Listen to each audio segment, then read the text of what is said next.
Redorer la passion du Christ, redonner de la splendeur à ce chemin de croix, cette restauration à la feuille d'or des 14 stations, c'est 400 heures de travail accomplies bénévolement par les membres de l'association La Belle Écriture. Sur la première opération, il a fallu qu'on nettoie le support parce qu'il n'avait jamais été nettoyé depuis des décennies.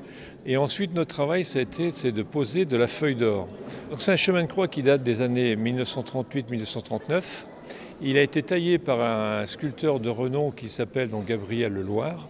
Et c'est sculpté sur de l'ardoise. Donc c'est quelque chose d'exceptionnel. Ici, une station non restaurée avec à l'origine de la peinture couleur or.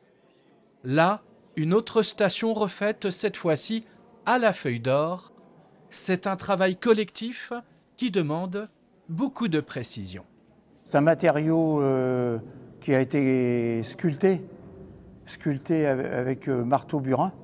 Ça veut dire qu'il y a des reliefs un petit peu.